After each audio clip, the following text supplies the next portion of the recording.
যে কোনো ভাবে আপনি আলেম তাতে কি আলেমও শিরিক করছে, এই কারণে আলেমের কাছে খারাপ লাগে। হ্যাঁ, ভুল হতে পারে। আপনার যদি এটা ভালো না লাগে, ভুল হয়, আপনি নতুন কোনো কিছু পারলে সেটা করেন। আপনি নিজেও করবেন না, যারা করছে এগিয়ে যাচ্ছে করতেও দেবেন না। আপনি কি হয়েছেন কি? আপনি যে আলেম নামে জালেম, এ জাতি কিন্তু বুঝে ফেলেছে। এখন এই দেশের অনেক নামধারী আলেমকে দিয়ে এদেশে একামতে দিনের কর্মী যারা, তাদের বিরুদ্ধে এখনো ফতোয়া দেওয়াচ্ছে। কত বড় মুরব্বী আলেম দেখছি এখনো মাইকের সামনে বলছেন জামাত ইসলাম কোন ইসলামী দল না, এরা মওদুদিবাদ। মওদুদিবাদ বলে কোন বাদ দুনিয়ায় আছে স্যার? নেই। আমরা মওদুদি রহমতুল্লাহ আলাইহে তাকে আমরা আমাদের মাযহাবের ইমাম মানি না, মানি না। তার মাসলা মাসাইলেও আমরা নেই না, মাযহাবের ইমামও তাকে আমরা মানি না। তার শুধু যত লেখা আছে একটা বিষয় আমরা নিয়েছি, এই যে গণতান্ত্রিক পদ্ধতিতে ইসলাম কায়েম করা একটা পদ্ধতি। এই 54 বছরে আমার মনে হয় বহু ফেরাউন এইটা করেছে। টপিওয়ালাদের ভেতরে দেখেন বিভিন্ন জিনিস দিয়ে দল বিদলে বিভক্ত করে রেখেছে। ওর 5 কলি, ওর 3 কলি, ওর উঁচা টুপি, ওর আকীদা ঠিক নেই, এই নাম বলে বলে। অথচ ইসলামের মূল জায়গায় কিন্তু আমরা এক। কেউ কি আমরা কোনোদিন বলেছি যে ফরজ নামাজ 4 রক্ত? বলেন বলেন। রোজা 28টা, এই বলেন না কেন? মূল জায়গায় কিন্তু আমরা ঠিক আছে। এই শাখা প্রশাখা দিয়ে দিয়ে আমাদেরকে দলে বেদলে বিভক্ত করে রেখেছে। এটা ফেরাউনের প্রথম কাজ। বাংলাদেশে যারা করে রেখেছিলেন, আল্লাহর কসম তারাও এক প্রকার ফেরাউন। এখনো সেই ফেরাউনের তৎপরতা থেমে নেই, ও এখনো কাজ চালাচ্ছে। ও হয়তো বিদায় নিয়েছে, কিন্তু ওর চামচারা যারা আছে তাদেরকে দিয়ে এখনো করাচ্ছে। এমন এমন ফতোয়াবাজি এখন করছে। কিছু মানুষকে দেখছি তারা বলছে জামাত ইসলামী যদি এবার রাষ্ট্র ক্ষমতায় আসে, তারা নাকি কওমি মাদ্রাসা রাখবে না, তারা হাফেজি মাদ্রাসা রাখবে না, তারা দেওবন্দি মাদ্রাসা রাখবে না, তারা সুন্নিয়াতের মাদ্রাসা রাখবে না, সব ধ্বংস করে দেবে। আপনি এত বড় মিথ্যা কথা বলতে পারলেন? বাংলাদেশ জামাত ইসলামীর আন্ডারে এদেশে এখনো হাজার হাজার হাফেজি মাদ্রাসা চলে। আমি আজকে যেখানে খাবার খালাম হাফেজি মাদ্রাসা, ওটা জামাত ইসলামী চালায়। সিরাজগঞ্জে না, আল ইসলাম নাকি জানো, দারুল ইসলাম। শুধু এইটা না, আমার কুষ্টিয়ায় চলেন, মাগুরায় চলেন, হাফেজি মাদ্রাসা, কওমি মাদ্রাসা, এগুলো জামাত ইসলামী বাংলাদেশের ভাইদের টাকা দিয়ে খোঁজ চলছে। তারা যদি সব বন্ধই করে দেবে, এগুলো চালাচ্ছে কোন কারণে? আমার সূরা কসস থেকে পড়া আজকের আয়াত, 2টা আয়াত মাত্র পড়েছি। যদিও সিরাতুন নবী সাল্লাল্লাহু আলাইহি ওয়াসাল্লাম, এ মাহফিল আমি সাজিয়ে নেব কোরআনের আয়াত দিয়ে ইনশাআল্লাহ। কারণ কোরআন দিয়ে কথা যারা বলে, নবীজি বলেন তারা সত্য কথা বলে। বলেন সুবহানাল্লাহ। মান ক্বালা বিহি সাদাকা, যারা কথা বলে কোরআন দিয়ে তারা সত্য কথা বলে। এই গ্যারান্টি দিচ্ছেন কে? না, আল্লাহ না, নবীজি। অমান আসদাকু মিনাল্লাহি কিলা, আল্লাহর চাইতে সত্য কথা আর কেউ বলে না। এবার আসেন আমরা সরাসরি কোরআনে প্রবেশ করি।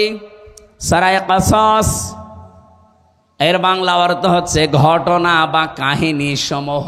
বহু কাহিনী আল্লাহ এর ভেতরে দিয়েছেন। একটা কাহিনী আমাদের এই দেশের সাথে এখন পুরাপুরি মিলে যাচ্ছে, এই জন্য এটা তেলাওয়াত করলাম।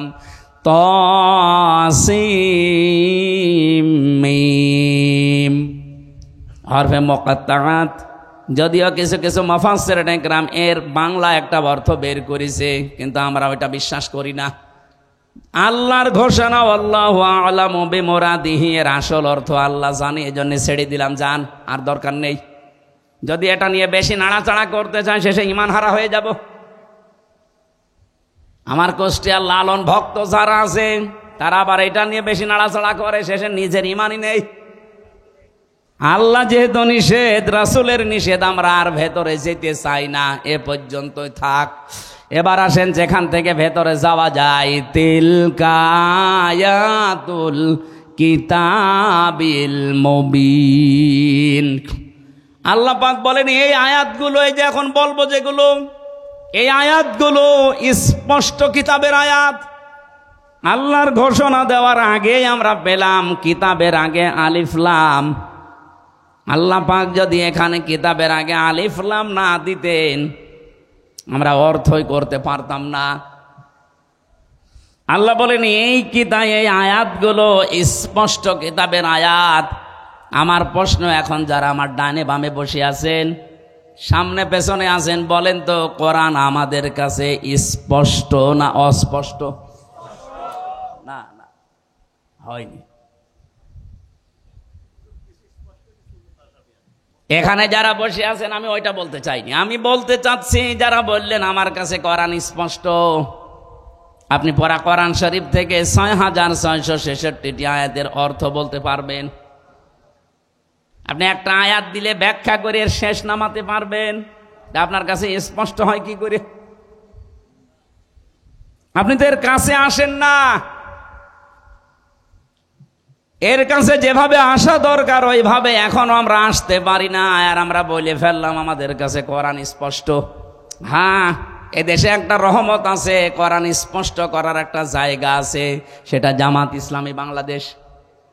আপনি এর কাছে এসে দেখেন, বেশি দিন লাগবে না, মাত্র ৬ মাস আপনাকে যদি এর ভেতরে রাখতে পারি, আল্লাহর কসম কোরআনও আপনার কাছে স্পষ্টই হয়ে যাবে। 15টা ফরম পূরণ করা লাগে প্রতিদিন, ঘর আটকানো লাগে 15টা। এর প্রথম ঘরই আপনি কোরআন পড়েন কিনা আগে লেখেন, কয় আয়াত পড়েন, বুঝে পড়েন না না বুঝে পড়েন, ওইটা আবার লেখা লাগবে। বাংলাদেশে এমন কোন দল নেই যে দলের কর্মসূচিতে এরকম পয়েন্ট পয়েন্ট করা আছে দেখান। যদি কয়েকটা থাকেও তারা এখান থেকে হাওলাত নিয়েছে। কে কথা বলছে না কেন? আমি কয়েকটাই পেয়েছি, তাদেরও দেখি এখান থেকে সব ধার করা, হাওলাত নেওয়া। কিন্তু জামাত ইসলামী বাংলাদেশে এই 15টা পয়েন্ট আপনি 6 মাস পূরণ করে দেখেন, আপনার মনে হবে আমি বিশ্ববিদ্যালয়ে পড়াশোনা করছি। এই জন্য কোরআন স্পষ্ট করতে হলে এই দলে আপনাকে আসা লাগবে। আহ্বান জানাচ্ছি, আসেন, মাত্র 6 মাস থাকেন, জীবন আপনার পাল্টিয়ে যাবে। কারণ এরা নিজেরা ট্রেনিং দিয়ে পাল্টাবে না, কোরআন দিয়ে পাল্টাবে। এই কথা বলেন না কেন? আল্লাহ পাকের পরে দিয়েছেন আল মুবিন কিতাব, শুধু না, এটা কিন্তু স্পষ্ট কিতাব। আল্লাহর যে প্রশংসা আমরা আদায় করি যতগুলো কারণে, তার 1 নাম্বার কারণই এইটা, আলহামদুলিল্লাহিল্লাযী আনজালা আলা আবদিহিল কিতাবা ওয়া লাম ইয়াজআল লাহু ইওয়াজা। রব্বুল আলামিন বলেন, প্রশংসা আমার। যতগুলো কারণে প্রশংসা তোমরা করবা, তার 1 নাম্বার কারণেই, কারণ আমি আমার বান্দার প্রতি এমন একটা কিতাব দিয়েছি যে কিতাবের ভেতরে কোনো গোপন কথা নেই, কোনো অস্পষ্ট কথা নেই, কোনো বাঁকা কথা নেই, যা আছে সব স্পষ্ট কথা। ও সিরাজগঞ্জবাসী, আল্লাহ বলছেন আমার কোরআনে কোনো বাঁকা কথা নেই, গোপন কথা নেই। এই জন্যই তো আমরা দেখি এই পৃথিবীতে যারা কোরআনের কাছে আসে আর কোরআন যারা বুঝতে চেষ্টা করে, তাদেরকে মাথায় বাড়ি দিয়েও আপনি আর গোপন রাখতে পারেন না। ওরা কোরআনের কাছে আসলে যেন ওপেন হতে চায়। এই কথা বললেন না? হযরত ওমর কোরআনের কাছে এসেছিলেন, বুঝেছিলেন, আর গোপন থাকেননি, ওপেন হয়ে গেছেন।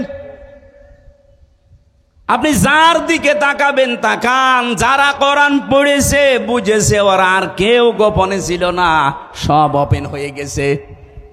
দুঃখজনক হলেও সত্য, বাংলাদেশে আমরা অনেক আলেম পর্যন্ত এখনো আছি বলে হুজুর আমি গোপনে আছি। আপনি আর কতদিন গোপনে থাকবেন বলেন? এত ওপেন হওয়ার পরও আপনার এখনো সময় হয়নি। আপনি এখনো যদি বলেন আমি গোপনে আছি, কেন বলেন? আমি জানি। সেদিন আমাকে ঢাকা থেকে একজন বলছিল, হুজুর যেভাবে কথা বলা আরম্ভ করেছেন, আমারও মনে চাই আমি স্পষ্টভাবে প্রকাশ্যে কোরআনের পক্ষে কাজ করি, কিন্তু মনের ভেতরে একটা ভয়, যদি এবার ইসলাম না আসে তাহলে আমার ইমামতি থাকবে তো। আরে শয়তান, ওই ইমামতি নিয়ে আস। আর আপনার কাছে কেন এমন মনে হয় এখনো যে ইসলাম এবার আসবে না? বলেন, কোন ছেলে যদি মাইক হাতে নিয়ে এলাকার মানুষকে বলে যে আমার বাবার জমি আমি পাই কি না পাই আমার সন্দেহ লাগে, তাহলে এটা কি বৈধ সন্তান না অবৈধ? আরো জোরে বলেন। লোকজন বলবে না যে তোর বাবার সম্পত্তি তুই পাবি না, মানে এলাকার লোক পাবে। 92% মুসলমান এই দেশে, যে ঝড় উঠেছে। আরে শুধুমাত্র সিরাজগঞ্জের এই সদর থানা না, সারা বাংলাদেশের 630টা থানায় আমার কম বেশি এখন যাওয়া। আমি দেখছি সারা দেশে যেভাবে ঝড় উঠেছে, ইসলাম এবার সংসদে যাবেই। হ্যাঁ, কিছু চাপাবাজ আছে, ওদের চাপাবাজও বন্ধ হয়ে যাবে। এখনো পর্যন্ত ওদের মুখ জোর কমে না। এখনো ওই সেই মান্ধাত আমলের চিন্তায় আছে যে আমরা বড় দল বড় দল, জিকির করতে থাকেন, বাকি সব সিয়ার ইসলাম নিয়ে যাক। আপনি জিকির করতে থাকেন, এখনো পর্যন্ত জোশ চাপিয়ে দেওয়ার অভ্যাস আপনার গেল না। কিছু হলে খালি চাপিয়ে দেন চাপিয়ে দেন, কতদিন দেবেন আর? আপনাদের এই এলাকায় একজন আছে, এই লোকটার কিছু হলে খালি ওই সেই মান্ধাত আমলের চিন্তায় চলে যায়। এখনো যদি কেউ আমাদেরকে রাজাকার বলতে চান, আমার মনে হয় ওই লোকটার মুখ এই ফজু পাগলার মতো আগুন ধরিয়ে দেওয়া দরকার।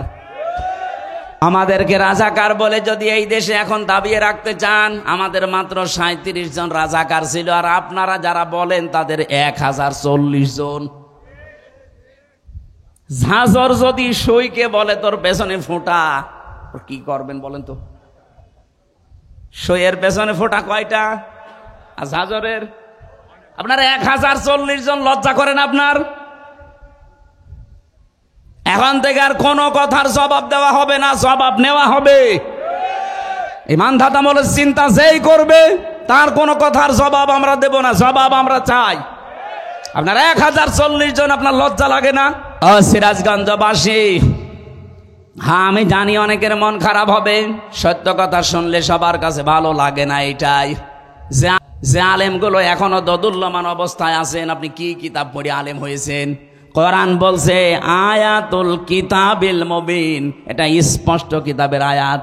যারা এর কাছে আসে পড়ে তারা স্পষ্ট হতে চায়, ওপেন হতে চায়। আর আপনি এখনো বলেন যদি পাস না করি আমার ইমামতি থাকবে। তো এই জন্য গোপনে আসি। থাকেন আপনি গোপনে। ইসলাম এবার আসবে, হয় আপনাকে নিয়ে নয় আপনাকে বাদ দিয়ে। এই কথা বলেন, ইসলাম এবার আসবেই, হয় আপনাকে নিয়ে আসবে না আপনাকে বাদ দিয়ে আসবে। আপনাকে নিয়ে আসলে ভালো।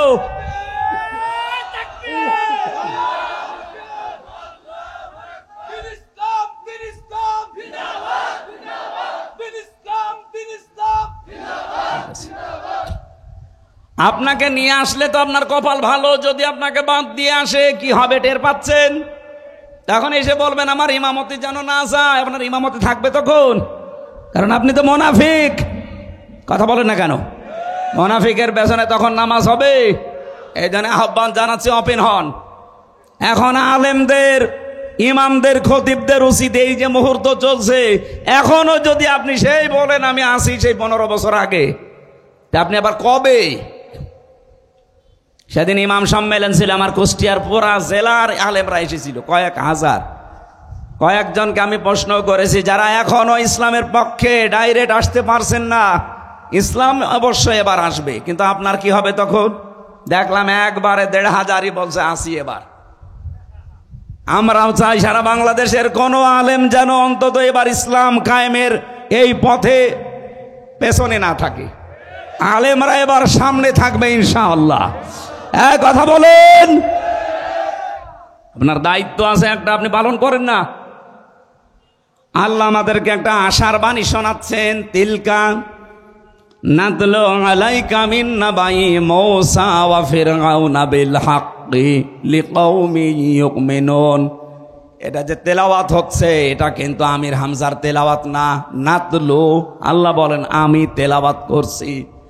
আলাইকা আপনার কাছে, মিন নাবাই মূসা ওয়া ফিরআউনা, মূসা এবং ফেরাউনের বিল হাক্কি, একটা কাহিনী, সত্য কাহিনী আপনাদের আমি শোনাবো।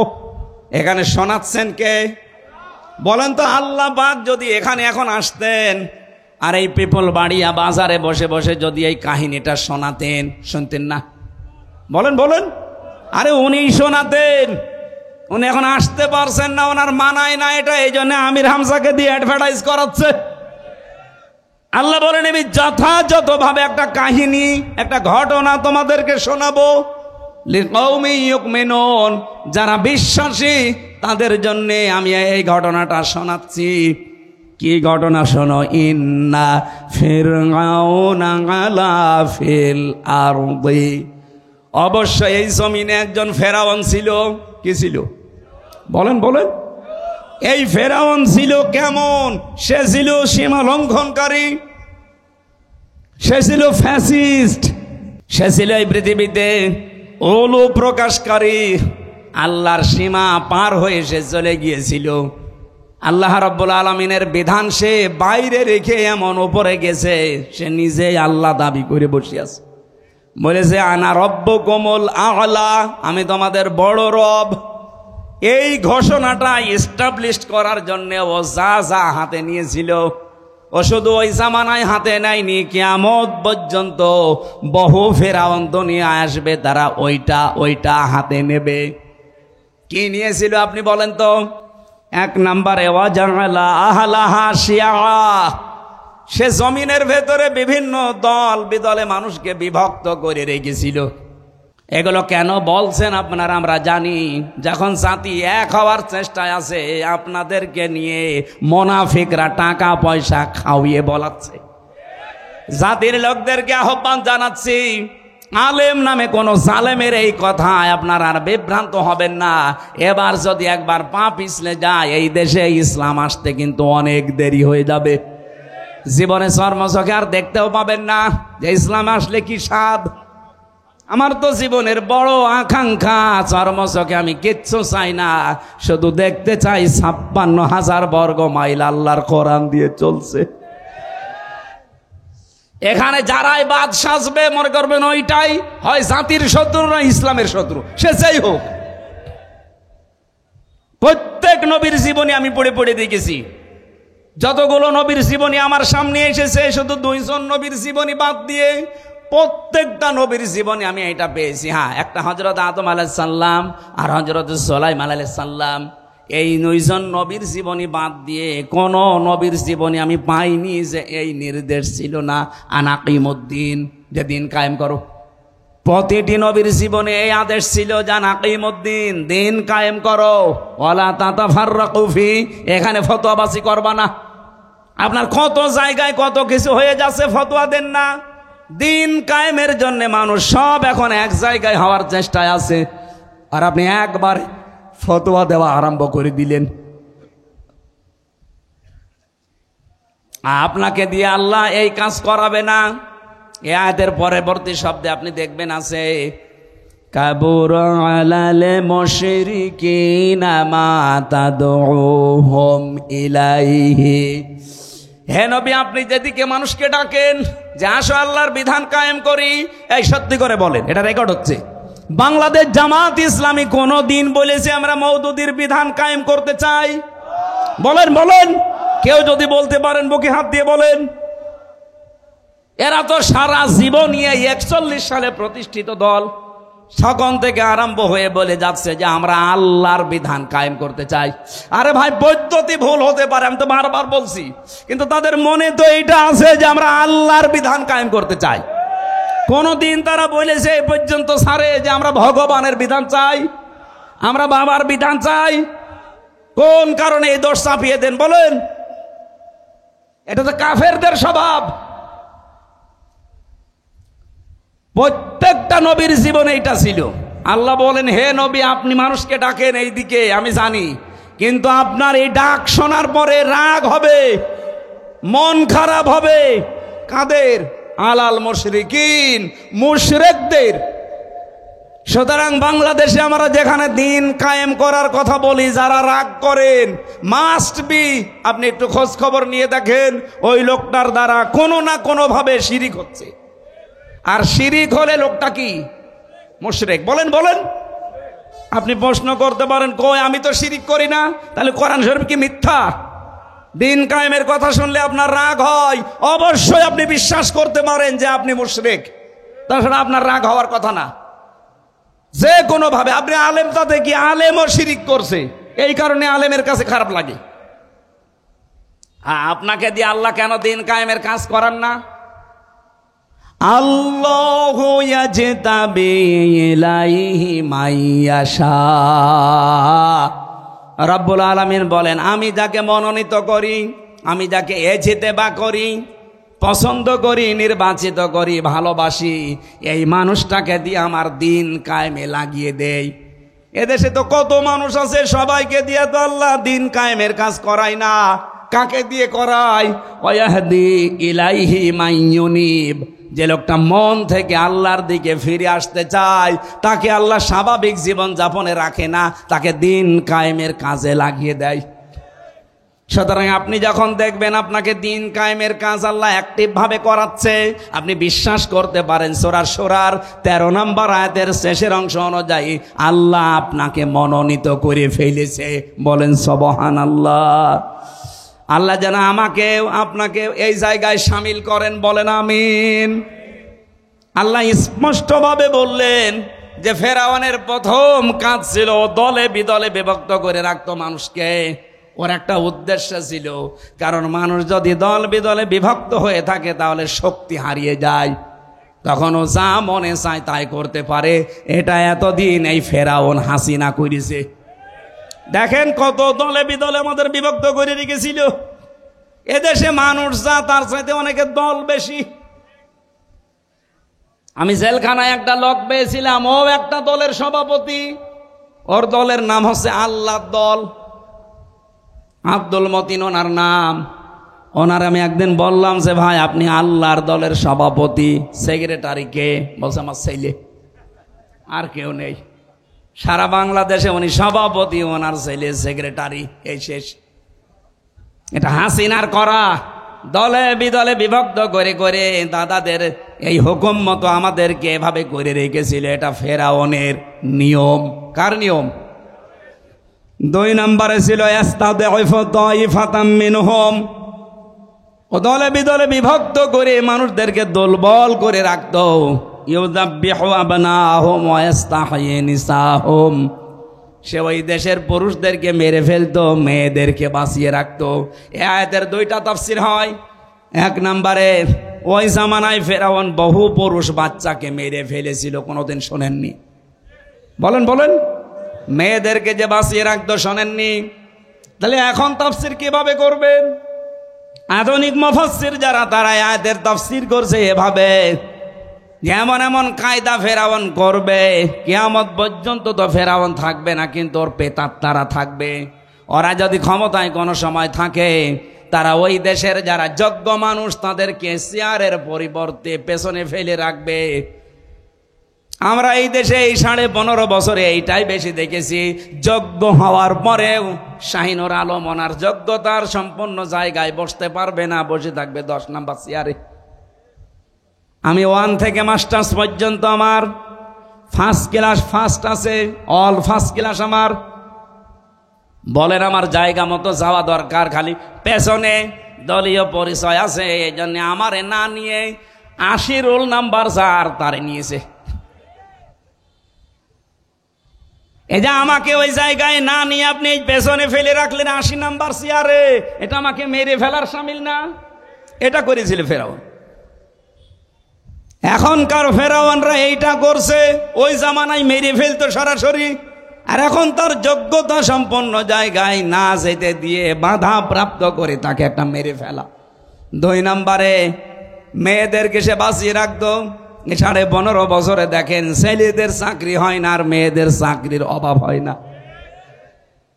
ইন্নাহু কানা মিনাল মুফসিদিন, নিশ্চয় সে ছিল ফ্যাসাদ সৃষ্টিকারী, বিশৃঙ্খলা সৃষ্টিকারী, সন্ত্রাসী।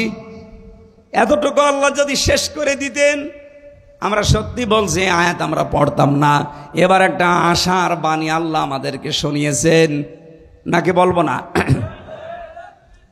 রব্বুল আলামিন বলেন, নুরিদু আন্নামুন্না আমি আল্লাহ নিজে ইচ্ছা করলাম। বলেন তো ইচ্ছাটা কার? আরো জোরে। আমি আল্লাহ নিজে ইচ্ছা করলাম, আমি মনন করব। মনন মানে অনুগ্রহ করা, দয়া করা। আমি আল্লাহ একটা ইচ্ছা করলাম যে আমি অনুগ্রহ করব, দয়া করব আলাল্লাযীনা ইসতাদঈফু ফিল আরদ, তাদের উপরে যাদেরকে ফেরাউন এতদিন দুর্বল করে রেখেছিল।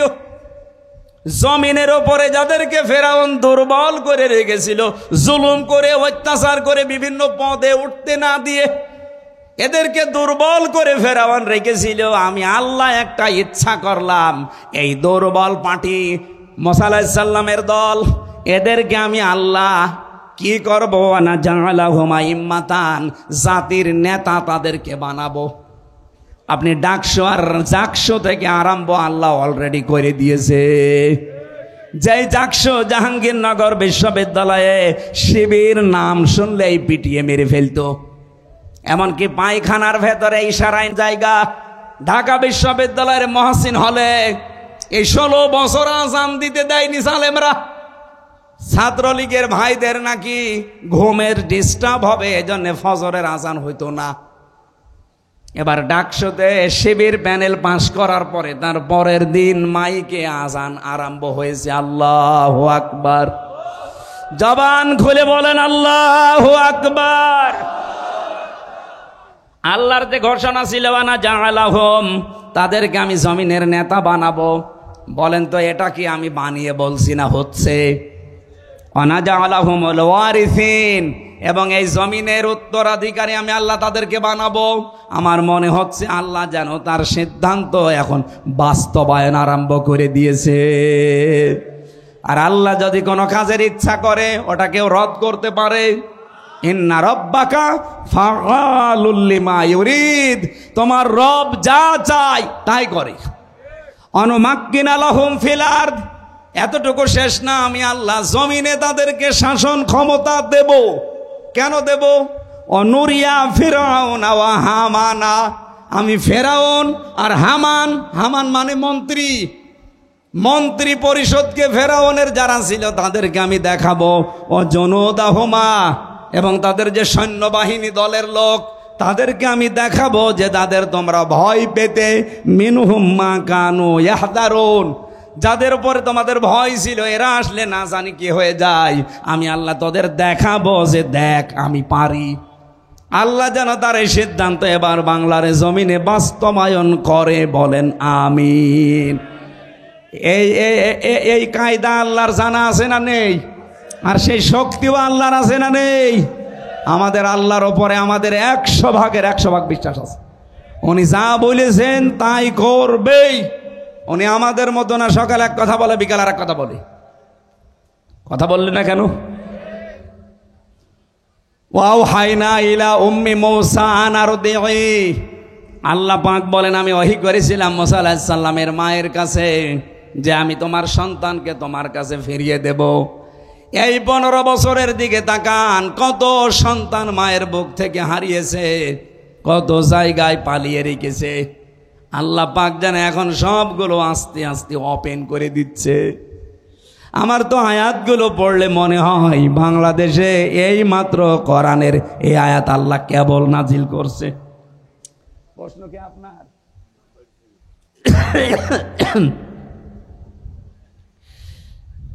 এ দেশের মুসলিম হিসাবে ভোট দেওয়া কতটা জরুরি, এটা ফরজ। এখন যে অবস্থা চলছে এটা ফরজ। দলিল সূরা নিসার 85 নম্বর আয়াত, মাই ইয়াশফা শাফাতান হাসানাতান ইয়াকুল্লাহু নাসিবুম মিনহা, কোন মানুষ একটা ভালো কাজে সুপারিশ করলে ও ভালো কাজ করে যা পাবে সুপারিশ করে তাই পাবেন। ভোট দেওয়া সুপারিশ করা একই বিষয়। বাংলাদেশে এবার যদি এই কাজ না হয়ে যারা নাস্তিক, যারা শরিয়া আইন বিশ্বাস করে না, আপনাদের এখানে একজন আছে ও ঘোষণা দিয়েছে যে শরিয়া আইন আমরা বিশ্বাস করি না, এইরকম মানুষগুলো যদি আসে যারা শরিয়া আইনই বিশ্বাস করে না, শরিয়া আইন সব তুলে দেবে না, তখন বলবে নামাজ পড়া লাগবে না। আপনি কি করবেন? আপনার তো চেয়ার নেই, বাধ্য হবেন নামাজ না পড়ে থাকতে। জাহাঙ্গীরনগর বিশ্ববিদ্যালয়ে যদি পায়খানার ভেতরে দাঁড়িয়ে নামাজ পড়া লাগে ইশারায় বাংলাদেশে, অথচ সেখানে এখন আল্লাহু আকবার আজান হচ্ছে, সুবহানাল্লাহ বলতে পারেন নাই? ভোট দেওয়া কতটুকু জরুরি? জরুরি মানে এখন যে অবস্থা চলছে এখন ফরজ হয়ে দাঁড়িয়েছে। আসসালামু আলাইকুম। মহিলাদের সংগঠনের প্রতি আগ্রহী হওয়ার জন্যে, হ্যাঁ সম্মানিতা মা বোনেরা, আগ্রহী হওয়ার জন্য কি আপনার দায়িত্ব হচ্ছে এই মুহূর্তে ইসলামের পক্ষে থাকা। এতে মা বাবা স্বামী সন্তান সব যদি একদিকে চলে যায়, ফেরাউনের স্ত্রী আসিয়ার মতো আপনি একা দাঁড়িয়ে থাকবেন। লা তাআতা লিমাখলুকিন ইল্লা বিমাসিয়াতিল খালিক। আল্লাহর বিরুদ্ধে যায়, রাসূলের বিরুদ্ধে যায় এমন কোন কাজ বাবাকেও মানা যাবে না, স্বামীকেও মানা যাবে না, সন্তানকেও মানা যাবে না। কথা বললেন না কেন?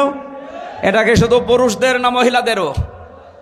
আমি যে হাদিস পড়েছিলাম মুআয ইবনে জাবাল থেকে, ইয়ামেন দেশে যখন গভর্নর করে নবীজি পাঠাচ্ছিলেন এই সাহাবীকে, ঘোড়ার রাকাবের ভেতরে অলরেডি পা দিয়ে দিয়েছে। নবীজি বললেন, শোনো, এমন একটা দেশে তোমারে পাঠাচ্ছি, যেহেতু দায়িত্বে আছো এই জন্য বহু মানুষ হাদিয়া তোফা নিয়ে আসবে কাজ সিদ্ধি করার জন্য, কাজ উদ্ধার করার জন্য। হাদিয়া নিতে পারো, ওই পর্যন্ত যতক্ষণ হাদিয়া থাকবে।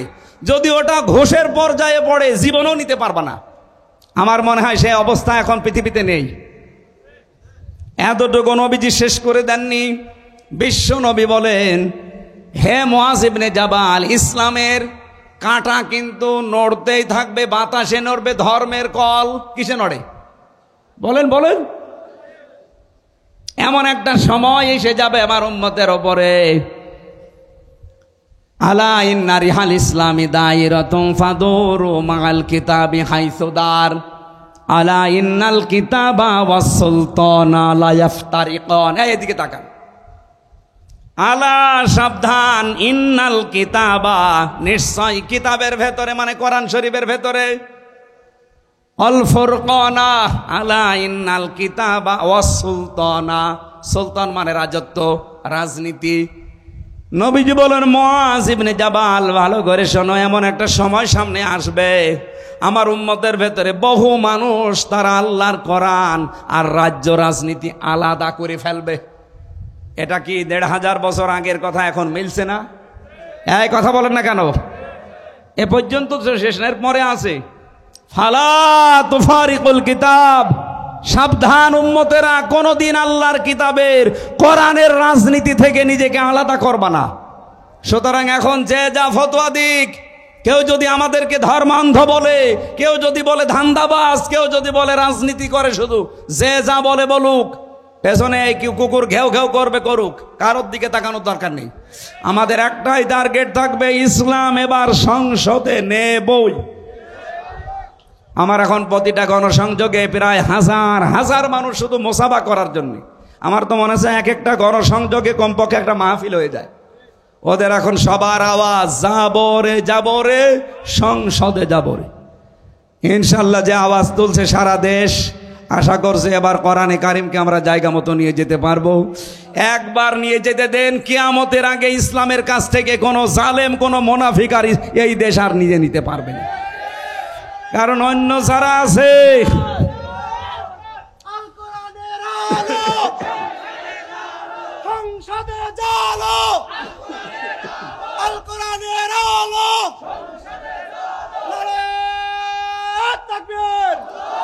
আরে ভাই, আমি কোরআন শরীফ মাথায় নিয়ে বলতে পারি, অন্য যারা রাজনীতি করছেন তাদের কোনো আদর্শ আছে? আপনি বলেন। খালি মারিং কাটিং ছাড়া কি আদর্শ আছে তাদের? বলেন। খালি ধান্দাবাজি আর চাঁদাবাজি। এ জেলায় হয়তো এখনো শুরু হয়নি। এদের আদর্শ কি আপনি বলেন? খালি ধান্দাবাজি আর চাঁদাবাজি। কিন্তু ইসলাম দিয়ে যারা এদেশে রাজনীতি করে তাদের ধান্দাবাজিও নেই, চাঁদাবাজিও নেই। আমি প্রথম শব্দেই বলেছিলাম, জামাত কর্মী, সমাজকর্মী। আল্লাহ রাব্বুল আলামিন, আমরা একটা একটা করে বলতে পারতাম, গলা বসে যাচ্ছে, সকালবেলা থেকে ৫-৬টা করে অনুষ্ঠান। যতটুকুই বলেছি আল্লাহ জানে আয়াতগুলো আমাদেরকে এবার দেখান। আরো বিশ্বনবীর জন্মের সময় সিরাত ইবনে হিশাম বলছে, নবীজি জন্মের পরে ৩ জন মহিলার দুধ পান করেছিলেন। তার নিজের মা হযরতে আমেনা, ২ নম্বরে উম্মে আইমান নামে এক দাসীর, ৩ নম্বরে মুহাম্মদুর রাসূলুল্লাহ দুধ পান করেছিলেন হালিমাতুস সাদিয়া রাদিয়াল্লাহু তাআলা আনহা। এ মহিলা তখনও পর্যন্ত মুশরিকা ছিল। নিজে বর্ণনা করছে সিরাত ইবনে হিশামে যে আমি মোহাম্মদকে কোলে তুলে আমার ডান স্তন দিলাম, সে পান করেছে, বাম স্তন দিলাম, সে মুখ বের করে নিয়েছে। যতবার মুখ লাগালাম ততবার আমার স্তন থেকে মুখ বের করে নিয়েছে।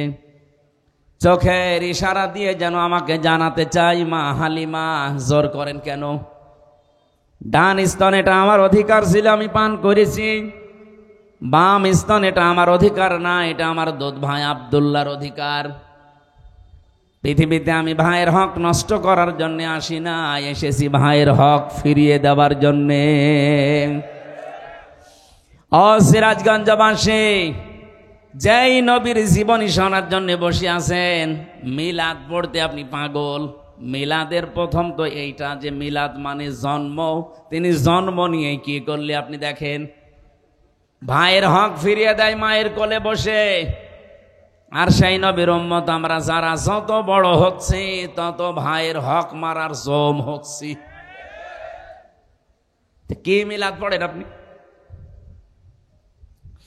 নবীজি এখানে ভাই বলতে শুধু দুধ ভাই, আপন ভাই না। আল মুসলিম আখুল মুসলিম, মুসলমান মুসলমানের, বলেন বলেন, 6টা হক তার উপরে আপনার আছে, আপনার উপরেও তার 6টা হক আছে।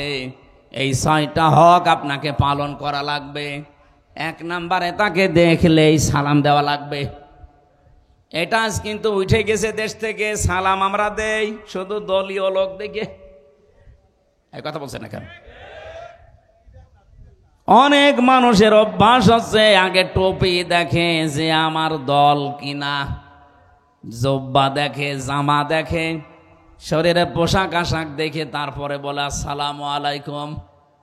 সালাম দেওয়া লাগবে এ লোকটা দল দেখে না মুসলমান দেখে। এমনকি মুসলমান আর অন্যান্য জাতি যদি এক জায়গায় থাকে তাও আপনাকে সালাম দেওয়া লাগবে। ওয়াসসালামু আলা মানিত্তাবা'আল হুদা।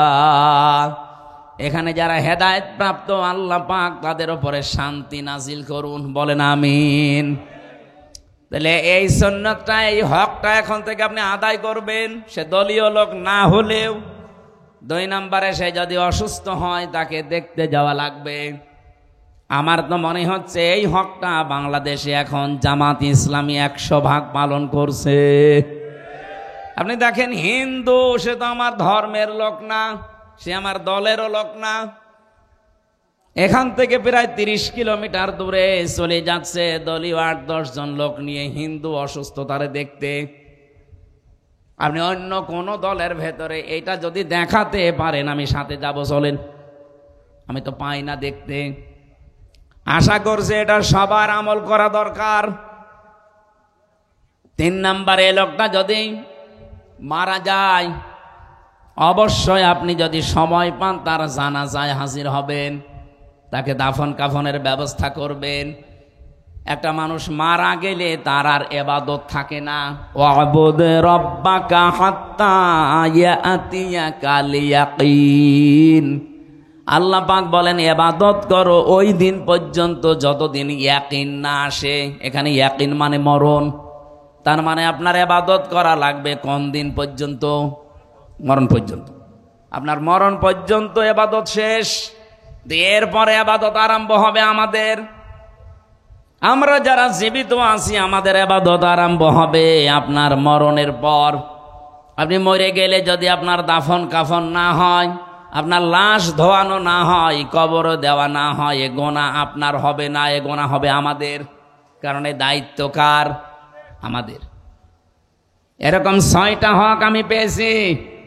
আমি আশা করছি হাদিস পড়ার পর দেখি এদেশে একেবারে আদায় হয় না হকগুলো, অথচ মিলাদ পড়ার জন্য পাগল। আমার এটাকে নিয়ে বলবো হুজুর আসেন আমার বাবা মরে গেছে মিলাদ পড়ে দেন। আরে ভাই, মিলাদে তো প্রথমে এইটাই বলতাম যে হক আদায় করেন। যেই নবীর মিলাদ মানে জন্ম শোনার জন্য আপনি পাগল, সেই নবী জন্ম নিয়ে এই কাজ করেছিলেন, আর আপনি কি করেন? মিলাদটা যাই তাই গেল, যা আমরা বলি তা তো মানি না। সিরাত তো আরো অবস্থা খারাপ।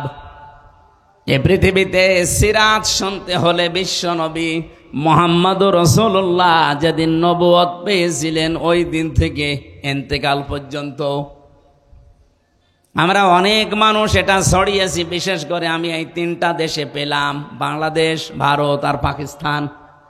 অনেকেই বলে যে আমরা নবীওয়ালা কাজ করছি, অথচ নবীজি নবী হয়েছিলেন 40 বছর বয়সে, যেদিন তিনি কোরআন পেয়েছেন সেই দিন থেকে। কথা বলেন না কেন? বলেন 1 থেকে 40 বছর পর্যন্ত তিনি কোরআন পেয়েছেন। এর আগে কেউ তাকে নবী বলে ডাকতো? বলেন। রসুল বলতো? কি বলতো? হয়তো খুব বেশি হলেও বলতো আলামিনা সাদেক, আর ওনার নাম ছিল আব্দুল্লাহ বিন মোহাম্মদ, মোহাম্মদ বিন আব্দুল্লাহ, এতটুকুই শেষ। পুরা আরব জাহানের ভেতর ওনার নাম যদি মানুষ জেনে থাকে, খুব বেশি হলেও জানতো হয় আলামিন আর সাদিক, ওনার নাম ছিল মোহাম্মদ বিন আব্দুল্লাহ, আর কিছু নেই। কিন্তু উনি 40 বছর বয়স থেকে আর এতটুকুই ছিলেন না। এরপরে যোগ হয়েছে মুহাম্মাদুর রাসূলুল্লাহ। তাহলে এই দিন থেকে শুরু করে যেদিন ইন্তেকাল হয়, পুরা এই 23 বছরের জীবন আপনাকে অনুসরণ অনুকরণ করা লাগবে। কি কথা বলেন না কেন? আপনি যে সিরাত শুনতে এসেছেন, সিরাত মানে জীবন চরিত্র। তার চরিত্র শুরু হয়েছিল যেই দিন থেকে তিনি নবী হলেন, রসুল হলেন। এর আগে যেগুলো ছিল মানবিক গুণাবলী, ওগুলো অর্জন করতে পারলে আপনি সোনাই সোহাগা। কিন্তু 40 থেকে 63 এই 23 বছরের 1 সেকেন্ডও বাদ দিতে পারবেন না। হ্যাঁ, উনি 17 বছর থেকে দল গঠন করেছিলেন হিলফুল ফজল। আপনি যদি নিজেকে কন্ট্রোল করতে চান যৌবনের তাড়নাকে, তাহলে হিলফুল ফজলের মতো একটা সংগঠনে আপনাকে যোগ দেওয়া লাগবে। বাংলাদেশে আমি যেটা পেয়েছি, ইসলামী ছাত্র শিবির। আপনি দেখেন, চরিত্রকে কন্ট্রোল করতে হলে এই মহা দুর্যোগের সময় ইসলামী ছাত্র শিবির ছাড়া বাংলাদেশে এখন কোনো দল আপনি দেখাতে পারবেন না। কম বেশি প্রত্যেকের মেয়েদের আমরা ঝামেলা পাচ্ছি, কারো চরিত্রই নেই। এমনকি কেউ ডাইল খায়, বাবা খায়, বাকিটা বললাম না।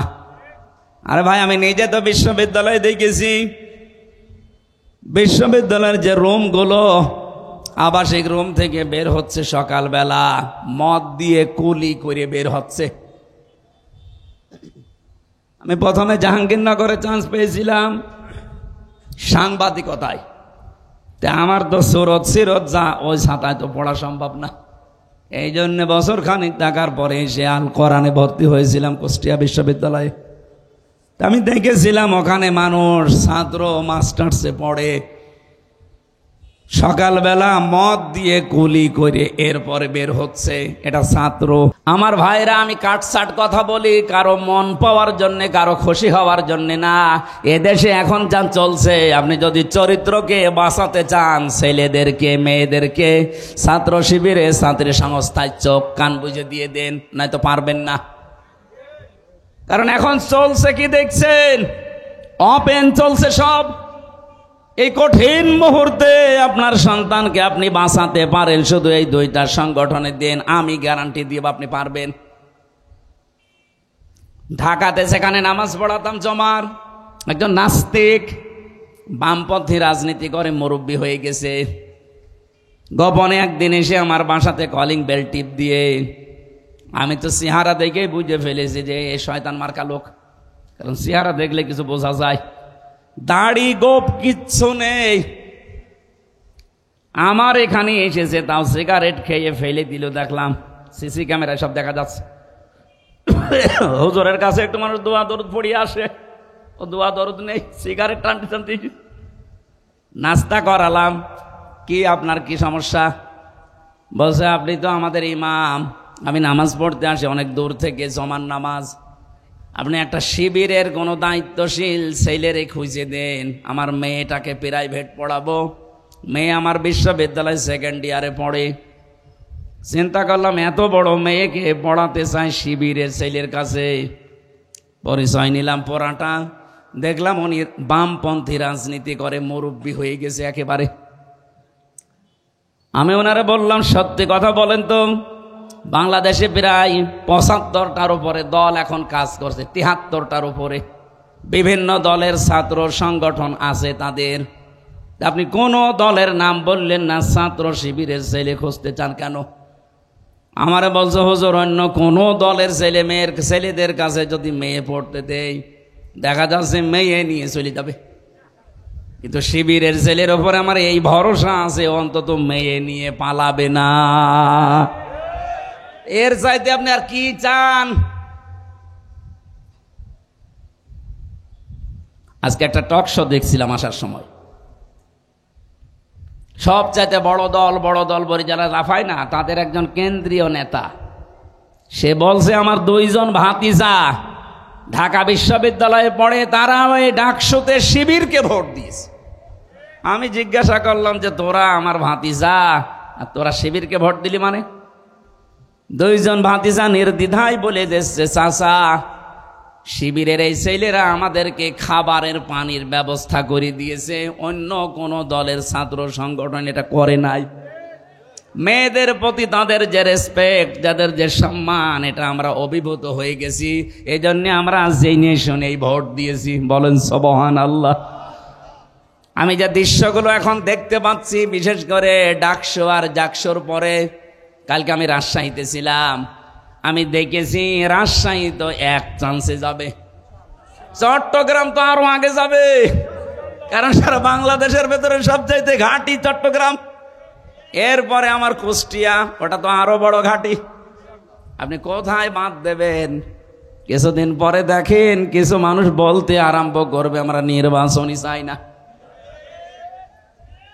আমাদের এক মুরব্বী আপা আছেন, ব্যারিস্টার, আমি নাম নিলাম না, উনি আজকে বলছিল যে বিএনপি আমরা কোনোদিন এই ডাকসু নির্বাচন চাইনি, এটা আমাদের উপরে চাপিয়ে দেওয়া হয়েছে। আমার তো মনে হচ্ছে মহিলা কয়দিন পরে এইটাও বলবে যে জাতীয় নির্বাচন আমরা চাইনি, চাপিয়ে দেওয়া হয়েছে। আমি আন্দাজে বলি নাই, আমি একটা থিওরি দেখে বলছি। কোরআনে কারিমে আছে, ইযা জাআ নাসরুল্লাহি ওয়াল ফাত, হে নবী যখন আল্লাহর সাহায্য আসবে তখন আপনি বিজয় দেখতে পাবেন। বিজয় যদি কেউ আল্লাহর দেখতে পায়, 9টা জিনিস সে দেখতে পাবে। কয়টা? আরো জোরে বলেন। এখানে আল্লাহ একটা একটা করে অনেকগুলো দিচ্ছেন, আপনি তাকান। কোরআন শরীফ পড়ে আমি এই 9টা পেয়েছি, যে বিজয় যদি দেখতে পান আপনি এই 9টা জিনিস অবশ্যই দেখতে পাবেন। ওয়ারাইতান নাসা ইয়াদখুলুনা ফি দীনিল্লাহি আফওয়াজা, হে নবী আপনি দেখবেন দলে দলে পালে পালে মানুষ ইসলামে প্রবেশ করছে। আগস্টের 5 তারিখের পর থেকে তো ছিল কম বেশি, ডাকসুর পরে এই 9 সেপ্টেম্বরের পরে দেখেন মানুষ দলে দলে আরম্ভ করেছে। এই কথা বলেন না কেন? এই 7 দিনের জরিপ দেখছেন, 9 থেকে এই 17, মাত্র এই 7 দিনে বাংলাদেশে কত মানুষ অলরেডি ইসলামে সব ফেলে দিয়ে চলে এসেছে। গত শুক্রবারে আমার হাতে প্রায় 18 জন, তাও মোড়ল সব এলাকার। ওরা এসে বলছে, হুজুর এতদিন আমরা মানুষের তৈরি করা আইনের পক্ষে ছিলাম, এখন কি যেন মনে হয়ে গেল এই ডাকসু নির্বাচনের পরে মনটাই পাল্টিয়ে গেল। আপনি কি মনে করছেন? বাংলাদেশ জামাত ইসলামী এখন একটা ব্র্যান্ড, তামাম দুনিয়া এখন তাদেরকে এই যে কোনো কিছুর উপরে তাদের লোভ নেই, এটা প্রমাণ হয়ে গেছে। যদি জোর করে নেওয়ার সিস্টেম ইসলামে থাকতো, জাহাঙ্গীরনগর বিশ্ববিদ্যালয়ে 21 জন হয়েছে শিবিরের, শুধু ভিপি বাদ দিয়ে। এটা শয়তানও বিশ্বাস করে না, কিন্তু এখন বিশ্বাস করা লাগছে। কি কথা বলে না কেন? অন্যান্য যারা এখন ফতোয়া দিচ্ছেন যে আমাদের মতো এরাও সাধারণ রাজনৈতিক দল, এরাও দুনিয়াদার না, আমরা দুনিয়াদার হলে আরো আগের থেকে এদেশ আপনারা যা করছেন এভাবে করলে দখল করে ফেলতাম। এই 1 বছর 1 মাসে আমরা অলরেডি প্রমাণ দিয়ে ফেলেছি যে শুধু দুনিয়ার জন্য আমরা রাজনীতি করি না, জামাত কর্মী মানে সমাজকর্মী। এটা কি ওয়াজ করে বোঝানো লাগবে? আপনার হয়তো রাগ হতে পারে, কিন্তু এটা বাস্তব। জামাত কর্মী হতে হলে আপনাকে আগে সমাজকর্মী হওয়া লাগবে।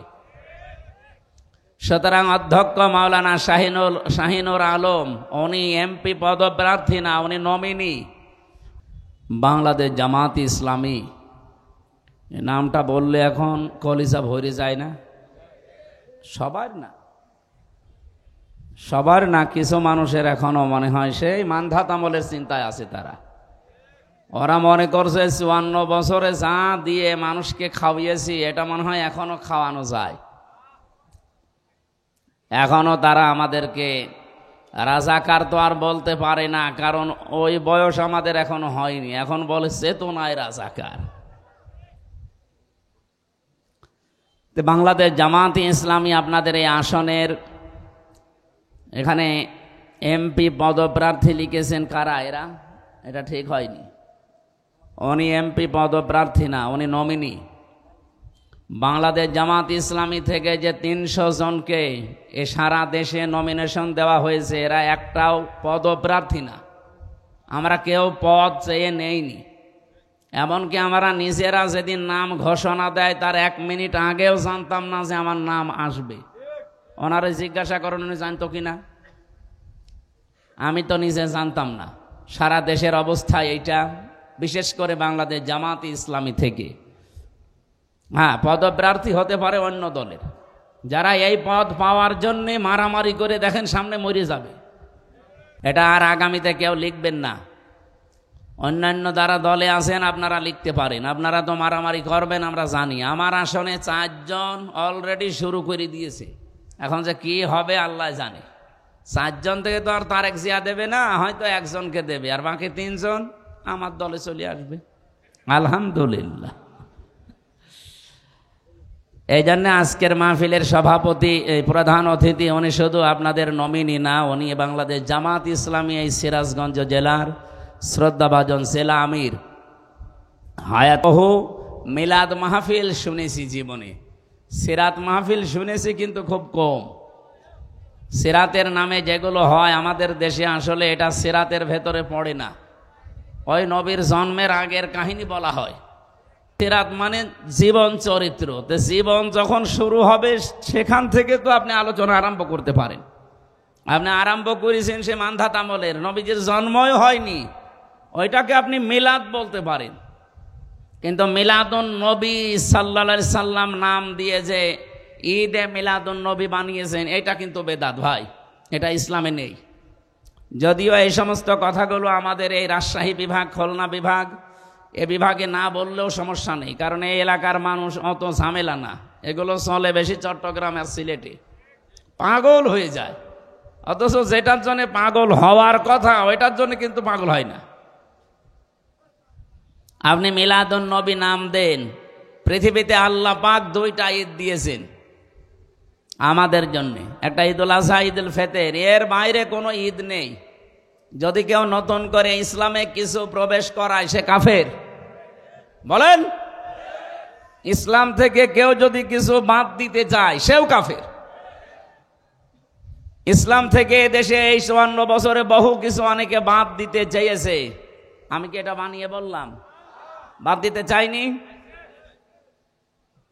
এই যে মেরাজের যে সম্পত্তি, ছেলে যদি 2 টাকা পায়, মেয়ে 1 টাকা পাবে, এই নিয়মটা বানিয়েছে কে? এইটা পর্যন্ত অনেকে তুলে দেওয়ার চেষ্টা ছিল। তাহলে ইসলামের যেটা আছে ওটা যদি কেউ তুলে বাদ দিতে চায় সে কিন্তু কাফের হয়ে যাবে। ইসলামের ভেতরে নতুন কিছু যদি কেউ প্রবেশ করাতে চায় এই 92% মুসলমানের দেশে, সেও কি? এদিকে তাকান, কোন দিকে তাকিয়ে আছেন? ডক্টর মোহাম্মদ ইউনূস, 2 জন নবীর নাম তার, মোহাম্মদ আর কি? 2 নবীর নাম নিয়ে আপনি 1 বছর 1 মাস পার করে ফেললেন। কি করছেন আপনি? আর আপনি এখন গানের মাস্টার নিয়োগ দিচ্ছেন, শরীর চর্চার মাস্টার নিয়োগ দিচ্ছেন। কেন 1 থেকে 5 পর্যন্ত একটা আলেম নিয়োগ দেওয়া যায় না কোরআন শেখানোর জন্যে? 92% মুসলমান এটা আমরা চাই না। বলেন বলেন, কারা এ দাবি করেন সরকারের কাছে দেখি? লিল্লাহে তাকবীর। দেখেন তো হাত তোলেনি কে? দেখেন, এই দাবি আমাদের সবার। সুতরাং আমরা জানি মিডিয়ার মাধ্যমে তাদের কাছে পৌঁছাবে। আমরা খুব তাড়াতাড়ি গানের মাস্টার যেমন নিয়েছেন, নাচের মাস্টার নিয়েছেন, শরীর চর্চার মাস্টার নিয়েছেন, 1 থেকে 5 পর্যন্ত একজন আলেম কোরআন শিক্ষার মাস্টার নেওয়া লাগবে। এটা যদি ওনার কানে নাও যায়, আরো সে চলে গেছে ইনশাআল্লাহ। এই জন্য ইসলামের ভেতরে নতুন কিছু প্রবেশ করাবেন না, যা আছে ইসলাম এইটাই। ঈদে মিলাদুন নবী পালন করাও জায়েজ নেই, এটা বানানো জায়েজ নেই, এটা স্পষ্ট বেদাত। আশা করছি এ বিষয়ে সতর্ক থাকবেন। মিলাদ শব্দের শাব্দিক অর্থ যেটা, এটাও যদি মানুষ একটু মেনে চলতো, তাও তো অন্তত বলতাম যে আসেন আমরা মিলাদ পড়ি। মিলাদ মানে কি? জন্ম। বিলাদুন থেকে এসেছে। মিলাদ মানে কি? জন্ম। নবীজির জন্মের সময় যে কাহিনীগুলো আমরা দেখেছি, একটা কাহিনী আমাদের জীবনে পাওয়া যায় না। আমরা এখন আল্লাহর তৈরি করা আইন কায়েমের জন্য চেষ্টা করতে চাই, যেটা সব চাইতে বাংলাদেশে এগিয়ে আছে জামাত ইসলামী। নবীজির হাদিস পড়েছিলাম, আন ইবনে ওমর রাদিয়াল্লাহু তাআলা আনহু قال قال النبي صلى الله عليه وسلم ফাত্তাবিউস সিয়াদাল আযম।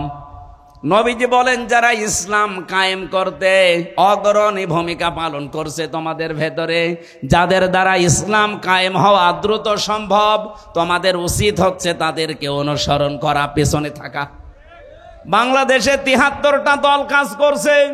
আপনার বিবেককে প্রশ্ন করে বলেন, এই মুহূর্তে ইউনিয়ন থেকে শুরু করে আন্তর্জাতিক মহল পর্যন্ত সব জায়গায় ইসলাম যদি এসে যায়, এটা সুচারুরূপে কায়েম করে চালাতে পারে বাংলাদেশ জামাত ইসলামী। অন্য কোনো দলকে দিলে তারা পারবে না, কারণ তাদের ওইভাবে লোক এখনো তৈরি হয়নি। একটা ইউনিয়ন থেকে শুরু করে আন্তর্জাতিক মহল পর্যন্ত প্রত্যেকটা জায়গায় সৎ, যোগ্য এবং নির্ভীক লোক তৈরি হয়ে গেছে জামাত ইসলামীতে। তাহলে হাদিস ছিল কি? ফাত্তাবিউস সিয়াদাল আযম।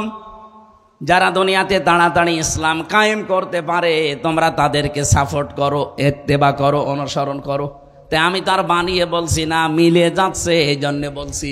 আপনার সাথে না মিললে আমি কি হাদিস বানাবো? হুজুর আমাদের নাম বলতে পারেন না, তা আপনার নাম আছে, আমি কি জোর করে আপনার নাম এখানে ঢোকাবো? যাদের ঢুকতেছে তাদের ঢুকিয়ে দিলাম, আপনার তো ঢোকে না। আমার ভাইরা কথাগুলো বিবেকের আয়না দিয়ে একটু ভাবেন। এই 18 জন শুধু আমার মতো আমির হামজা না, সবগুলো এলাকার লিডার। কুষ্টিয়া সদর আর ইবি থানায় বাড়ি, আপনি খোঁজ নেন। জমার দিন নামাজ পড়ার পরে সব এসেছে রাতের বেলা। আমি বললাম ঠিক আছে, কালেমা পড়ানো লাগবে। বলছে না, কালেমা মুখস্থ আছে, কিন্তু ভুল পথে ছিলাম। এই যে ভুল পথে ছিলাম, এইটা ওর মনের ভেতরে আন্দোলিত করে দিয়েছে কে? বলেন বলেন। এতদিন তো তারা আসে নাই। রব্বুল আলামিন বলেন, আমার সাহায্য যখন আসবে আপনি বিজয় দেখতে পাবেন। বিজয়ের প্রথম নমুনা এইটা যে দলে দলে পালে পালে মানুষ দেখবেন ইসলামে প্রবেশ করছে। এই জন্য এবার একটা আশার সঞ্চার আমার হয়েছে। আমার তেলাওয়াত কিন্তু আয়াত ওই রকমই, আপনি একটু দেখবেন কেমন মেজরে বলেন।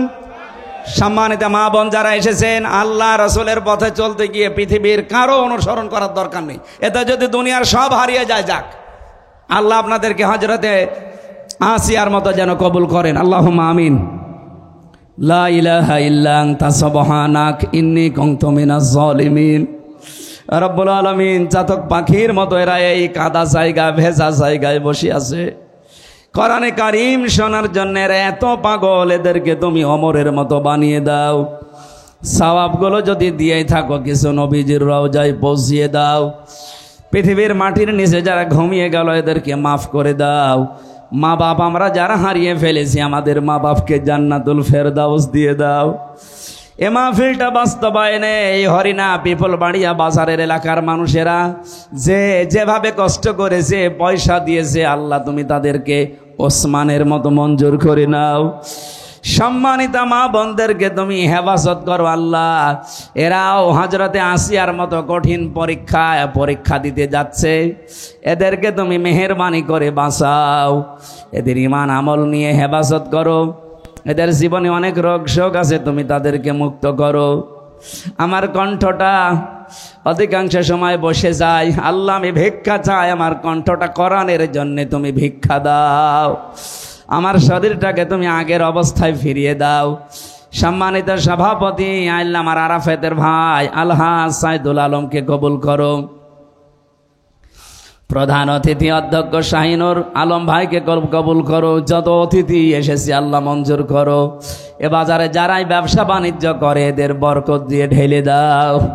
বারাকাল্লাহু লানা ওয়া লাকুম ফিল কোরআনিল আযীম। কখন কার কাছে আজরাইল এসে যায় জানি না। জীবনের শেষ কথা যেন এইটা অন্তত বলতে পারি, লা ইলাহা ইল্লাল্লাহু মুহাম্মাদুর রাসূলুল্লাহ। আমার লিখিত